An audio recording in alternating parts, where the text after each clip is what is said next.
அது நீச்சல் அடிச்சுட்டு வரும். ஒரு மனுஷன் குழந்தைய தூக்கி போட்டிங்கன்னா அது உள்ள முழுகி செத்து போடும். எய்ட்ஸ் வந்தது, மிருகங்கள் எதுவுமே சாவல, மனுஷன் தான் செத்தான். நாய்கள் என்ன பண்ணுச்சு? ரேபிஸ் வருது, அந்த நாய் சாவறது இல்லை. அதை பார்த்தீங்களா? கடிப்பட்ட மனுஷன் தான் சாவும். இந்த தெருநாய்களை எல்லாம் வந்து அப்பப்போ வந்து கம்ப்ளைண்ட் பண்ணாக்கா வந்து கயிறு போட்டு அது ஓடும். இந்த வண்டியை பார்த்தாவே ஓடுங்க. பிடிச்சிக்கிட்டு போய் சுடுதண்ணில் அமைக்க கொண்டுட்டாங்க.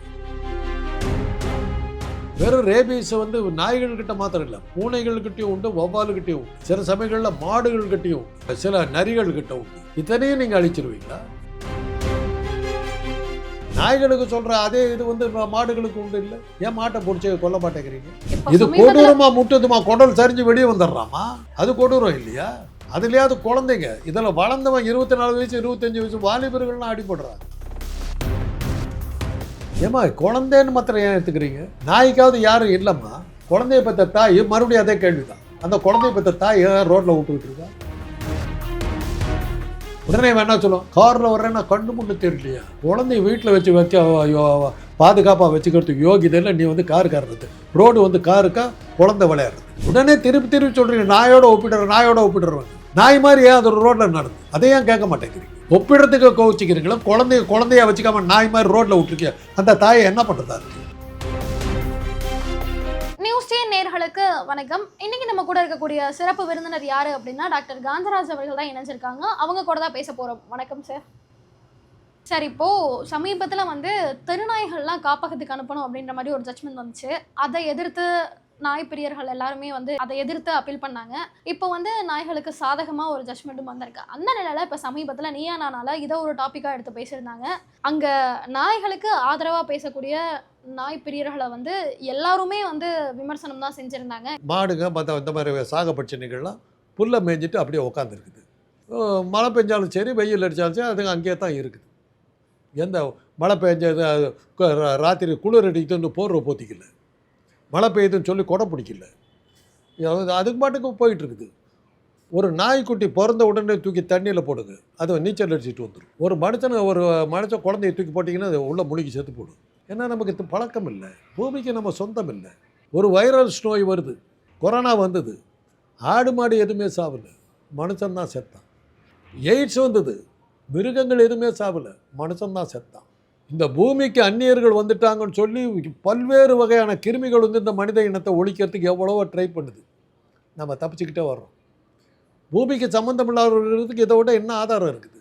மழை பெஞ்சதுன்னா கொடை பிடிச்சிக்கிறோம், வெயில் அடிச்சதுன்னா தாங்க முடியல, வீடு கட்டிக்கிட்டு குடியிருக்கிறோம், இருட்டை கண்டு பயப்படுற விளக்க போடுறோம், மின்சாரத்தை கண்டுபிடிக்கிறோம், இருட்டில் வாழ தெரியல, நமக்கு தண்ணியில் இறங்கி நீந்த தெரியல, பறக்க தெரியல. ஒரு கொக்கு இருக்குது, அது பாட்டுக்கு வருது, ஆகாயத்தில் பறக்குது, மரத்தில் போய் கூடு கட்டிட்டு ஜாலியாக இருக்குது, தரையில் நடந்துக்கிட்டு புழுவெல்லாம் கொத்திக்கிட்டு போகுது, தண்ணியில் இறங்கி நீந்திக்கிட்டு போகுது. அதுங்களுக்கு தான் இந்த பூமி சொந்தம். ஆகாயத்தையும் இது பண்ணுது, பூமியை பயன்படுது, தண்ணியை பயன்படுது. அதுதான் மனுஷன் பறக்க முடியுமா? ஏதாவது உபகரணத்தை கண்டுபிடிச்சாகணும். இருட்டில் வாழ முடியுமா? மின்சாரம் வேணும், விளக்கு வைக்கணும், குடி தண்ணீர் டைரெக்டாக குடிக்க முடியாது, காய்ச்சணும். அரிசியை எடுத்து அப்படியே சாப்பிட முடியாது, சமைக்கணும். காய்கறி அப்படியே சாப்பிட முடியாது, சமைக்கணும். ஒரு பொருளையும் உங்களால் இயற்கையோட உன்னால் வாழ முடியலை. உனக்கு வீடு வேணும். ஆக நீ இந்த பூமிக்கு சம்மந்தம் இல்லாதவன். அதனால தான் அத்தனை கிருமிகள் வருது, பேரசைட்ஸ் வருது, வைரஸ் வருது, பாக்டீரியா வருது, இவ்வளவும் வந்து உங்களை கொல்ல பார்க்குது. பூமிக்கு சம்மந்தம் இல்லாதவன் ஒழிக்கணும்னு நினைக்கிது. தப்பிச்சுக்கிட்டே வர்றோம். இன்றைக்கி வந்து நாய்களை வந்து கொல்றதுக்கு முடிவு எடுத்துருக்கீங்க. உயிரின பன்மயம்னு ஒன்று இருக்குதும்மா, அதுங்க இருந்தால் தான் நாம் இருக்க முடியும். ஒரு தேனி இருக்குது, தேனியை நீங்கள் ஒழிச்சிடலாம். தேனியை வந்து என்ன தேன் கூடு இருக்குது, அது இருந்ததுன்னா என்னை கடிச்சா நான் செத்து போய்ட சொல்லி தேன் கூடு இல்லைன்னா ஒழிக்கலாம்னு சொல்லி பண்ணலாம். தேனி இல்லைன்னா உங்களுக்கு பழங்கள் இருக்காது, பூக்கள் இருக்காது, மரங்கள் பிரயோஜனம் இல்லாமல் போகும், எந்த மகரந்த சேர்க்கையே வராது, பயிர்கள் வராது, நாசமாக போயிடுவீங்க. அந்த கோர்ட்டில் போய் தேன் கூடு இருந்ததுன்னா என்ன கடிச்சு சொல்லி தேன் கூட்டையெல்லாம் அடிச்சுட்டு சொல்லி உத்தரவு போட்டால் என்ன பண்ணுவீங்க? சார், அதுக்கும் இருங்கம்மா, பாம்புகள் இருக்குது, அந்த பாம்புகள்லாம் வயலில் மேய்ஞ்சிக்கிட்டே இருக்கும். ஏன்னா எலிகள் வந்து வேற கடிச்சிடும், செடிகளுடைய வேற கடிச்சு இது பண்ணிவிடும். இந்த பாம்புகள் வந்து அந்த எலிகளை பிடிச்சிடும். பயிரை காப்பாற்றுறதுக்கு பாம்புகள் தேவை. அது மாத்திரம் இல்லை, நாகப்பாம்புனுடைய விஷத்திலிருந்து வின்கிரிஸ்டன்கிற ஒரு கேன்சருக்கான புற்றுநோய்க்கான மருந்து தயாரிக்கிறது அந்த நாகப்பாம்பு விஷம் தேவை நமக்கு. இன்றைக்கி வந்து திமிங்கலங்கள்லாம் இருந்து சின்ன மீன்களை சாப்பிடாம இருந்தாக்கா அந்த மீன்கள்லாம் பெருகி போச்சுன்னா கடலில் ரொம்ப வலிச்சிச்சுன்னா பூமிக்குள்ளார தான் வரும் எல்லாமே. என்ன ஆவீங்க நீங்கள்? ஜுமான்ஜின்னு ஒரு படம் வந்ததுமா, மிருகங்கள்லாம் படம் எடுத்துகிட்டு வந்து மனுஷனை அடிக்கிறதுக்கு வருது, தப்பிக்கிறதுக்கு ஓடுறான் அப்படி ஓடுறான். ஒரு காலத்தில் அதுவும் நடக்குங்கிறான். நாய்கள் என்ன பண்ணுச்சு? ரேபிஸ் வருது, அந்த நாய் சாவறதில்ல. அதை பார்த்தீங்களா? கடிப்பட்ட மனுஷன் தான் சாவறான். நாயும் செத்து போயிடும், அதனால செத்து போயிடும். ரேபிட் டாகெல்லாம் இருக்காது உயிரோடு. அது செத்துச்சுன்னா மனுஷன் செத்து போகிறது உறுதியாகிடும். அதனால தான் என்ன சொல்லுவாங்கன்னா, கடித்த நாயை வந்து 10 நாள் பார்த்துக்கணும், 10 நாளைக்கு அப்புறம் அதை பற்றி கவலைப்படாதான்னு. அந்த காலத்தில் ஒரு காலத்தில் என்ன பண்ணாங்கன்னா, நாங்கள்லாம் சின்ன பையனாக இருக்கும்போது கார்பரேஷன்லேயும் முனிசிபாலிட்டியிலும் நாய் வண்டின்னு ஒன்று இருக்கும். அந்த நாயை பிடிக்கிறவங்கன்னு ஒருத்தர் இருப்பாங்க. இந்த தெருநாய்களையெல்லாம் வந்து அப்பப்போ வந்து கம்ப்ளைண்ட் பண்ணாக்கா வந்து கயிறு போட்டு அது ஓடும். அந்த வண்டியை பார்த்தாவே ஓடுங்க. பிடிச்சிக்கிட்டு போய் சுடுதண்ணியில் அமைக்க கொண்டுட்டாங்க. அன்றைக்கி இருந்தது. அதுக்காக கார்பரேஷன்லேயும் முனிசிபாலிட்டியில் ஒரு தனி இடமே உண்டு. எப்போனாக்கா அன்றைக்கி வந்து ரேபிஸ் வேக்சின் வந்து போட்டால் காப்பாற்ற முடியாதாங்கிற நம்பிக்கை, ஒரு உறுதியான இது இல்லை, ஆதாரம் இல்லாத காலத்தில் ரேபிஸ்னால் சாகக்கூடாதுங்கிறதுக்காக நாய்களை ஒழிச்சாங்க. ஆனால் ரேபிஸ் வேக்சின் வந்து சக்ஸஸ்ஃபுல் ஆகிடுச்சுன்னா நாய் கடித்த உடனே நீங்கள் அந்த ஊசியை போட்டுக்கிட்டிங்கன்னா உங்களுக்கு பிரச்சனை இல்லை. கடிச்சிட்டு நீங்கள் போடாமையே விட்டுட்டிங்கன்னா செத்து போயிடுவீங்க. வரணுங்கிற அவசியமும் இல்லை. நாய் கடித்தா அது வரணுங்கிற அவசியமும் இல்லை. உதாரணத்துக்கு சொல்லணும்னா, நான் என்ன நாய் கடித்தது 4 வயசு குழந்தையா இருக்குது. எங்கள் வீட்டு நாய் பிடுங்கி எடுத்துருச்சு, செத்து போயிடுச்சு. ரேபிஸ் 1946, 4 வயசு எனக்கு. அப்போ தான் ரேபிஸ் வேக்சின் கண்டுபிடிச்சி உலகம் முழுவதும் இது பண்ணுறாங்க. இந்தியாவில் பரீட்சார்த்தமாக கொடுக்குறாங்க. எனக்கு 3 மாதம் டைம் கொடுத்துட்டாங்க. உழைச்சா பார்த்துக்கலான்னு. தினசரி தொப்பில் சுற்றி ஊசி போடுவாங்க, 12 ஊசி. எனக்கு அது செப்டிக் ஆகிடுச்சு. 24 ஊசி போட்டாங்க. இவ்வளோட நில ஊசி 4 வயசில் போட்டாங்க. நான் இன்றைக்கு உயிரோடு இருக்கேன். காப்பாற்ற முடியுங்கிறதுக்கு ஆதாரமாக எங்கள் மாதிரி பல பேஷண்ட்டுகள்லாம் வந்ததுக்கு பிறகு தான் அந்த நாய்களை கொல்றதை நிறுத்தினாங்க. வெறும் ரேபீஸை வந்து நாய்கள்கிட்ட மாத்திரம் இல்லை, பூனைகள்கிட்டையும் உண்டு, வௌவாலுக்கிட்டையும் உண்டு, சில சமயங்களில் மாடுகள்கிட்டையும் உண்டு, சில நரிகள்கிட்ட உண்டு. இத்தனையும் நீங்கள் அழிச்சிருவீங்களா? இந்த நாய்கள் தெருவில் சுற்றிட்டு இருக்கு, தெருவில் விளையாடிட்டு இருக்க குழந்தைங்களை கடிக்குது, இல்லை குழந்தைங்க கிராஸ் பண்ணாலே கடிக்குது. நம்ம சமீப காலங்களாக தொடர்ந்து அத்தனை செய்திகள் பார்க்குறோமே சார். இருக்குது, கரெக்ட், இல்லைன்னு சொல்லலை. அந்த காலத்தில் என்ன பண்ணாங்கன்னா, வீட்டில் வளர்த்துற நாய்களுக்கெல்லாம் ஆன்டி ரேபிஸ் வேக்சின் கொடுத்து இது பண்ணிவிட்டு லைசன்ஸ் கொடுத்துருவாங்க. லைசன்ஸ் கொடுத்து இது பண்ணிவிடுவாங்க. அந்த கழுத்தில் பட்டை போட்டுருவோம். பட்டை போட்டு அந்த லைசன்ஸ் தொங்கும். அந்த லைசன்ஸ் உள்ள நாய்களை அவங்க பிடிக்க மாட்டாங்க, மற்ற நாய்களை பிடிச்சிட்டு போயிடுவாங்க.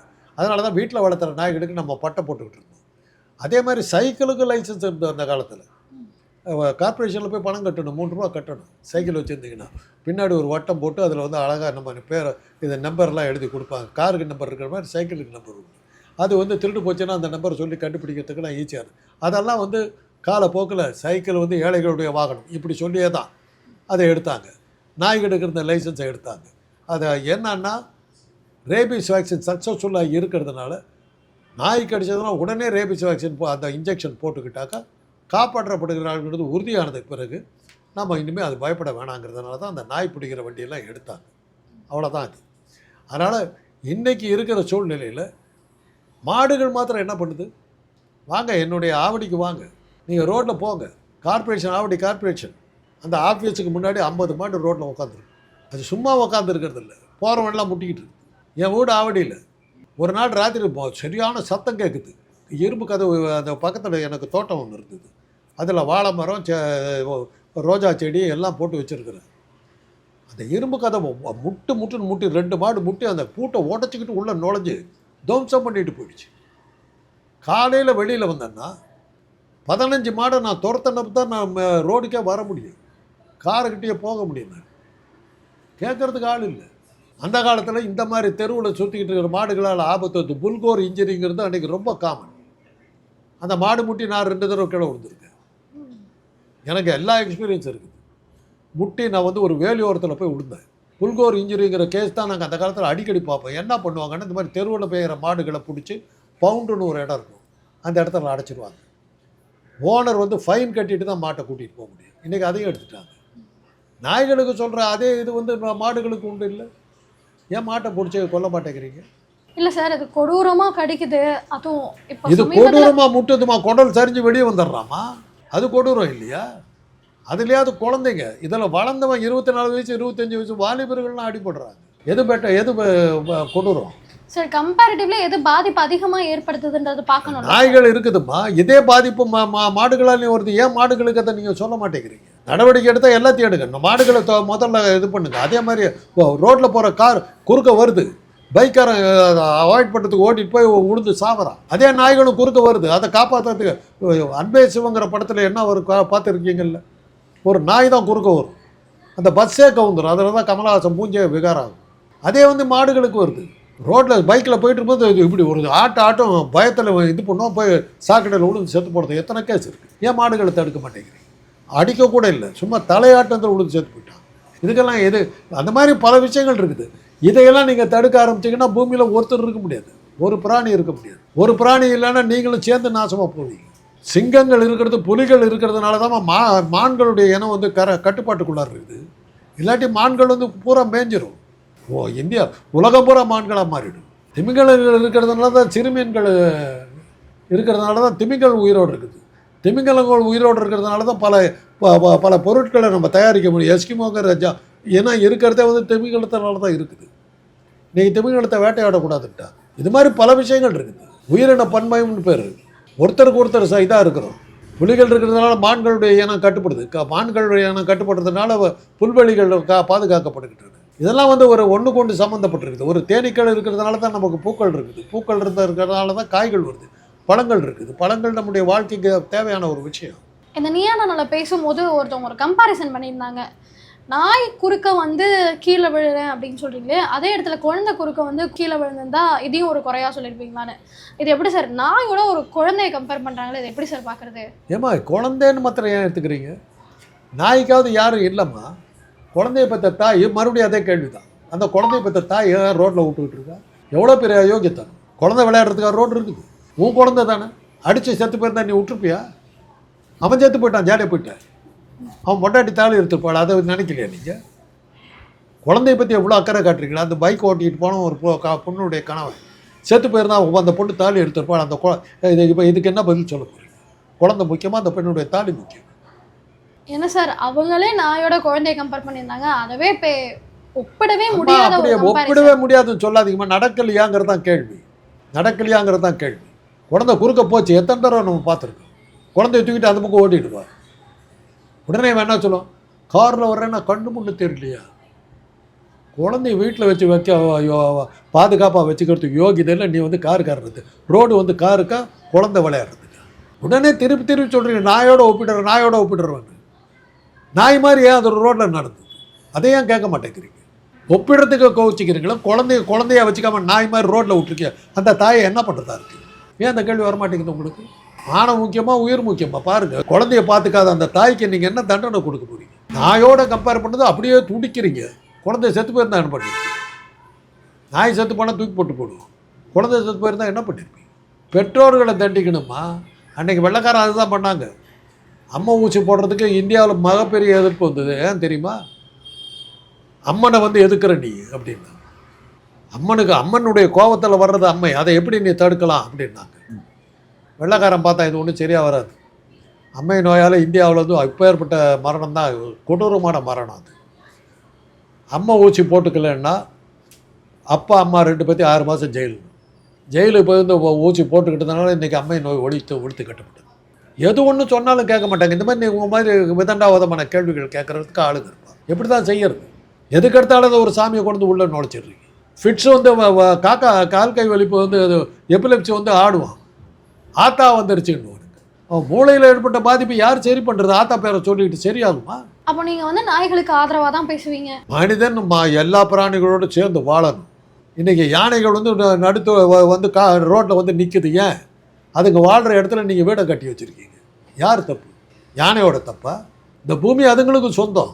பறக்க முடியுமாம்மா உங்களால்? இந்த இடத்துல இருந்து குதிக்க முடியுமா? நீங்கள் குரங்கு இங்கேருந்து ஒரு எகிரி அந்த மரத்தை பிடிச்சிட்டு இறங்கி போயிடும். உங்களால் முடியுமா? அந்த அணில் அந்த மரத்தில் அந்த பக்கம் போயிடும். உங்களால் முடியுமா? ட்ரை பண்ணுங்களேன் சார்.